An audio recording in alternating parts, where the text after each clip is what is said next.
When you're conducting research, you want to find the most relevant information on your topic.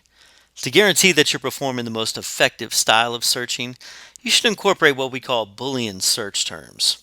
There are several terms you can use. There's a capital and, a capital or, capital not, as well as quotation marks and the asterisk, and they're all going to help you find exactly what you're looking for.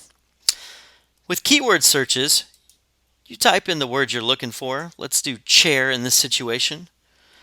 And you're hoping to get this particular chair. Let's say, hey, I'm really interested in buying this chair. I'm going to type in the word. But unfortunately, the results show up with all kinds of chairs.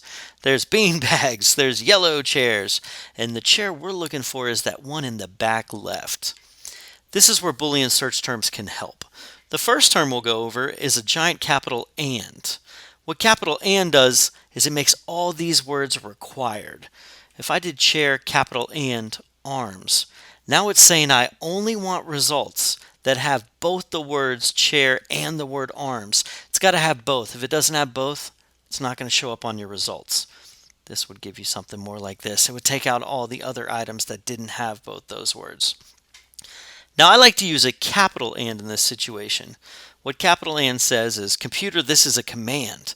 A lot of browsers will be able to identify that you're using a Boolean search term, but some may not. Some may think you're looking for the little and, the conjunction. And this way just guarantees that I'm putting in a Boolean search term.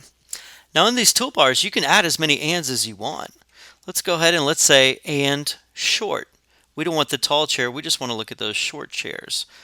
This would make it so the results are getting more specific. You started broad, now you're getting more specific. We could do and plastic. We could also do and adjustable. And then we end up with that chair we were looking for. This is a great way to always think about your searches. Start broad and then get more specific.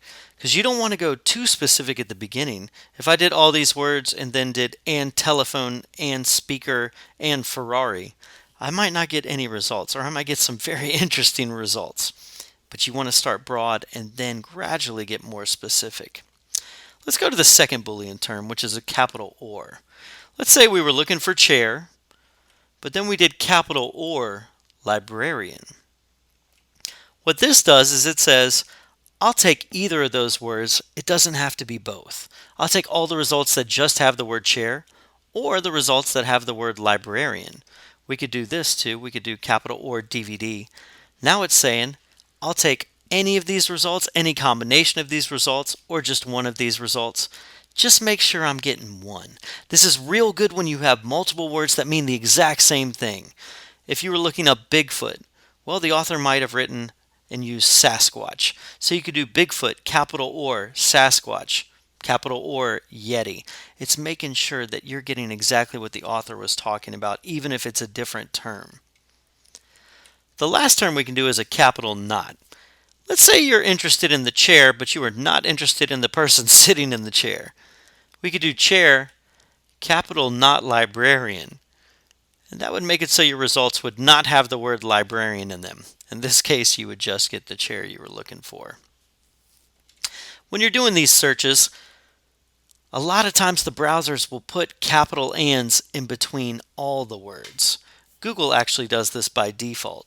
When you're looking for fountain drink, what it's seeing is fountain, capital A and drink.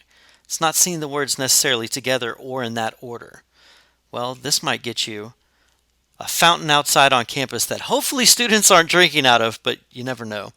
Might get you a water fountain that people drink out of. Well, we just want fountain drink in that order. This is when we could use quotation marks. If we put quotation marks around fountain drink, it's taking that and out in between them and it's saying, I just want the phrase fountain drink. This is real good for names. If you're looking for John Smith, well, if it just sees it as John and Smith, you might get John Jacob Jingleheimer Schmidt and Kevin Smith. This way it makes it so it's just finding the words in that order. The last search term we'll go over real quick. Let's say you have a lot of words that have the same root and you want to find them all. In this case, we're looking for librarians, we're looking for library materials, we're looking for libraries. What you can do is you can use the asterisk. The asterisk is that little star above your 8 key. And what it represents is any combination of letters that follow whatever you have before it. So in this case, it's everything that starts with lib. It'll give us library. It'll give us libraries. It'll give you library materials, librarians. Unfortunately, it's also going to give you results that don't have to do with library in this situation. It'll give us liberty. It'll give us zodiac signs. So probably would have been better to do LIB RAR asterisk, and it'll make sure it's getting all the results that have to do with libraries in that situation.